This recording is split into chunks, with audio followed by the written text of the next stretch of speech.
Professional सियासी तज्जिया हासिल करते हैं। हमारे साथ पाकिस्तान के मुमताज़ सीनियर सहाफ़ी न्यूज़ एंकर शहजाद इकबाल मौजूद हैं। बहुत बहुत शुक्रिया शहजाद इकबाल साहब। आप बताइएगा कि क्या आप उन लोगों में शामिल हैं जिन्हें अभी भी शक है, शुबा है कि इलेक्शन 8 फरवरी को ही होंगे? ख़ास तौर पे अभी आपने लाहौर हाई कोर्ट का एक फ़ैसला देख लिया है। दूसरी जानिब तमाम सियासी जमातों के कलीदी रहनुमा जो हैं वो बार बार इस बात का इजहार कर रहे हैं कि इलेक्शन का इल्तवा हो जाए तो कोई बड़ी बात नहीं है, और दूसरी जानिब दहशतगर्दी और मौसम के मसाइल अपने सामने मौजूद हैं। इसके बावजूद क्या आप समझते हैं कि ये पत्थर की लकीर जो है ये पत्थर की लकीर ही रहेगी और 8 फरवरी को इलेक्शन होंगे?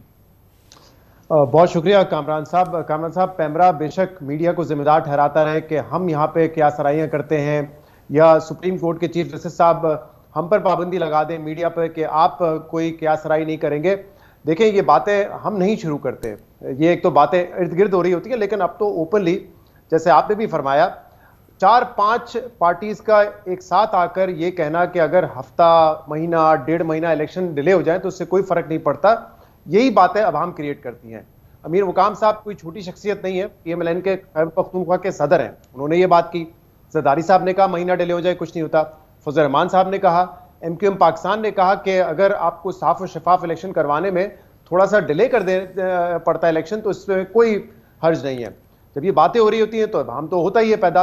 अब आप देखें पिछले 6 महीने में हुआ क्या है। कभी ये कहा जा सकता है कि इलेक्शन 90 दिन में इसलिए नहीं हो सकते क्योंकि इस वक्त जो हालात हैं उस वजह से फोर्स डिप्लॉयमेंट नहीं हो सकती। कभी वजारत खजाना ये कहती है कि हमारे पास इलेक्शन करवाने के लिए पैसे नहीं है इसलिए 90 दिन के अंदर इंतखाबात नहीं हो सकते। कभी जुडिशरी ये कहती है कि हमारे पास इतने जुडिशल ऑफिसर नहीं है कि हम उनको फराहम कर सकें। कभी जो है सियासी जमातें कहती हैं कि बर्फबारी है, मौसम बड़ा ठंडा है, दहशतगर्दी है, उस वजह से इलेक्शन नहीं हो सकते। और इलेक्शन कमीशन ऑफ पाकिस्तान जिसकी अव्वलीन जिम्मेदारी है कि ना सिर्फ टाइमली इलेक्शन कराए बल्कि फ्री एंड फेयर कराए। माजरत के साथ पिछले 6-7 महीने में चाहे 2 सूबाई असम्बलियों के इंतखाबात हो या आम इंतखाबात, वो अगर ताखीर हुई है उसमें तो उसमें इलेक्शन कमीशन ऑफ पाकिस्तान की सबसे बड़ी जिम्मेदारी आती है क्योंकि उन्होंने ही अमल करना था।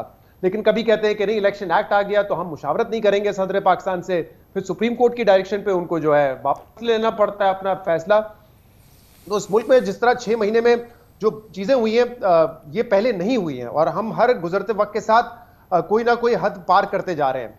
आपने कब देखा था कामरान साहब के 2 सूबों में 1 साल तक पाकिस्तान में निगरान सेटअप रहा हो? ये पहले नहीं हुआ।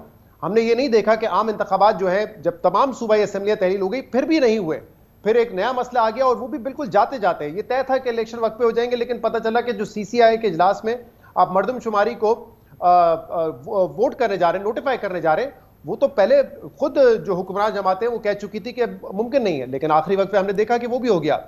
तो अब अभाम तो है, चाहे चीफ जस्टिस साहब ये कह चुके हो कि ये पत्थर की लकीर है। अब ये तो देखते हैं कि सुप्रीम कोर्ट अपना फैसला मनाकर ये साबित करेगा कि ये पत्थर पे लकीर थी या ये एक रेत पे लकीर साबित होगी जैसे कि 2 सूबाई असम्बलियों के वक्त हुई थी। तो एक जो हम माहौल देख रहे हैं, एक आंधी चल रही है इलेक्शन इल्तवा की, इसमें अभी हमने किसी ने जिक्र नहीं किया कि पाकिस्तान के अवाम कितना चाहते हैं कि 8 फरवरी को इलेक्शन हो जाए, और फिर पाकिस्तान की इस वक्त माशी सूरत हाल जो है उसका कितना तकाजा है, और फिर जो पाकिस्तान की बिजनेस कम्युनिटी है, जो हमारी इन्वेस्टर कम्युनिटी है, जो हमारी ट्रेडिंग कम्युनिटी है, वो कितना इंटरेस्टेड है कि फौरी तौर पे इलेक्शन हो जाए। यानी पब्लिक परसेप्शन कितना है। और फिर एक और चीज़ का जो जिसका आपने जिक्र नहीं किया लेकिन आज लाहौर हाई कोर्ट के जजमेंट में जिक्र है कि सबसे बड़ी पार्टी और मकबूल तरीन रहनुमा जेल में हो, उनकी पूरी पार्टी अंडरग्राउंड हो, तो उस इलेक्शन की शफाफियत कहाँ रह जाएगी। तो ये भी तो एक साइड के सप्लीमेंट्री शायद बड़े मगर कलीदी आर्गूमेंट्स और इनमें भी बड़ा वजन है। जी बिल्कुल, 2018 में हम ये देख चुके हैं जब एक पार्टी को, एक बड़े लीडर को आपने इलेक्शन से बाहर रखा तो कभी भी इमरान खान साहब की मखलूत हुकूमत संभल नहीं पाई। पहले दिन से ही मसाइल शुरू हो गए थे, हुकूमत गिराओ और ये सिलेक्टेड है, ये लाडला है। नवाज शरीफ साहब को अभी भी इलेक्ट होने से पहले या इलेक्शन जीतने से पहले ही इस बयानिए का सामना है जिससे वो कंफर्टेबल नहीं है। तो क्या गारंटी है कि इस तरह के इंतखाबात के बाद एक सर्टेनिटी आएगी, इस्तेकाम आएगा? ये तारीख तो हमें बताती है कि ना 77 के इलेक्शन के बाद इस्तेकाम आया, ना 2018 के बाद आएगा, ना अब होता हुआ नजर आ रहा है। इसलिए जितना ऑल इंक्लूसिव इलेक्शन होगा उतना बेहतर होगा। आज के फैसले के बाद मैं वैसे हैरत ये भी हुई है कामरान साहब कि शहबाज शरीफ साहब कह रहे हैं कि अगर इलेक्शन डिले हुआ तो जिम्मेदारी PTI पे आती है। अब PTI तो पहले चाह रही थी कि 2 असेंबलियों में 90 दिन में इलेक्शन हो जाए, वो तो नहीं करवा सके। वो चाहते थे कि आम इंतखाबात जब असेंबलियां डिसॉल्व हुई तब वक्त पर हो जाए, वो भी नहीं हो सके। अब सडनली शहबाज शरीफ साहब कह रहे हैं कि PTI इतनी ताकतवर है कि अपनी एक पिटिशन के जरिए इंतखाबात डिले करवाने जा रही है। लाहौर हाई कोर्ट को चाहिए कि जल्द से जल्द उसका लार्जर बेंच फैसला करे कि क्या जुडिशियल ऑफिसर्स अवेलेबल होंगे। नहीं है अवेलेबल, जेन्युइन इशू है, तो फिर ब्यूरोक्रेसी के तहत ही इंतखाबात करवाने पड़ेंगे। लेकिन इस लाहौर हाई कोर्ट खाली ब्यूरोक्रेसी के तहत इंतखाबात से काम नहीं बनेगा। आपके इल्म में है कि इस इलेक्शन कमीशन है उसने तकरीबन 2 लाख से ज़ायद फौजी एहलकारों की तैनाती का भी की दरख्वास्त की है। वो अपनी दरख्वास्त मौजूद है, और जबकि दूसरी जानिब एक जानिब दहशतगर्दी के ख़िलाफ़ जंग चल रही है, और जो हमारी खबरें हैं कि किसी सूरत में भी मुमकिन नहीं है कि इतनी बड़ी तादाद में फ़ौज जो है वो इलेक्शन ड्यूटीज़ पे भेज दी जाए। अभी तो उस सवाल का जवाब भी बाकी है।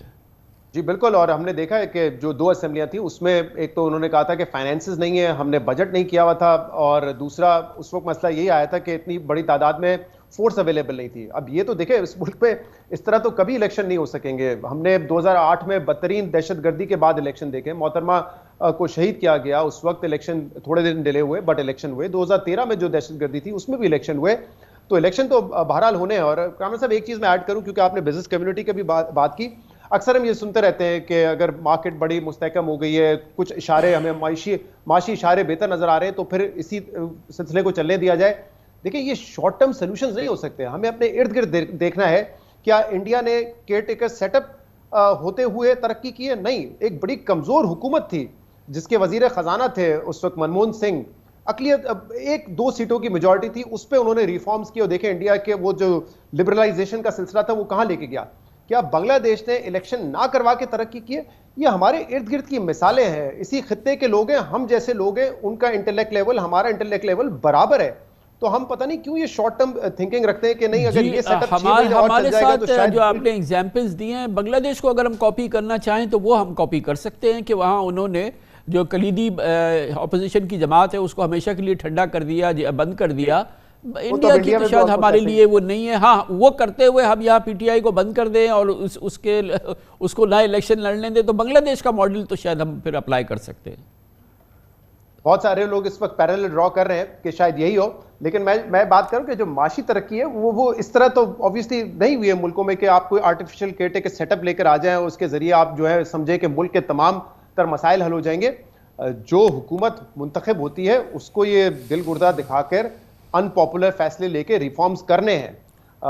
ये नहीं हो सकता कि हम कहें कि केयर टेकर क्योंकि आवाम का वोट लेके नहीं आती लिहाजा इनको मुश्किल फैसले करने थे। इस तरह तो फिर हम ये कह रहे हैं कि हमारी सियासी जमातें तो या वो मुकम्मल फेल हो चुकी हैं या तो वो इस काबिल ही नहीं है कि वो बड़े फैसले कर सके। तो मुझे तो ये मगर देखें ना, मैं और आप तो इस गुफ्तगू में इन दलाइल में बात कर सकते हैं और आर्गूमेंट और काउंटर आर्गूमेंट दे सकते हैं, मगर ये तो मुंतखबी हुकूमत थी ना, ये आइनी मुंतखब जमहूरी पीडीएम की हुकूमत जो 16 माह रही है, ये मुंतखबी थी ना, और ये सियासी ही थी।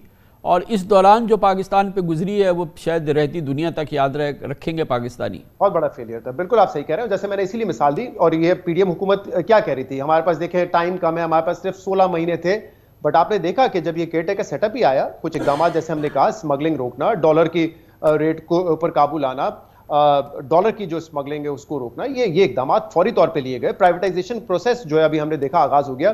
तो कोई मुंतखब हुकूमत वो क्यों कहती है कि हमें 16 माह बड़े कम लगे थे। जैसे मैं अभी हम इंडिया की मिसाल की बात कर रहे थे, उनकी हुकूमत के खिलाफ भी वोट ऑफ नो कॉन्फिडेंस आया था, इतनी कमजोर हुकूमत थी, लेकिन उन्होंने तरक्की करके दिखाई। तो मेरे ख्याल से ये हुकूमत ना काम करने के बहाने हो सकते हैं, क्योंकि वैसे तो इन द ऑफिस आपका हर डे मैटर करना चाहिए कि एक दिन के बाद आपने कितनी प्रोग्रेस की, बट आप देखें तो 16 महीने में आपको किसी शोबे में कोई प्रोग्रेस नहीं नजर आएगी सिवाय ब्लेम गेम के। Thank you so much.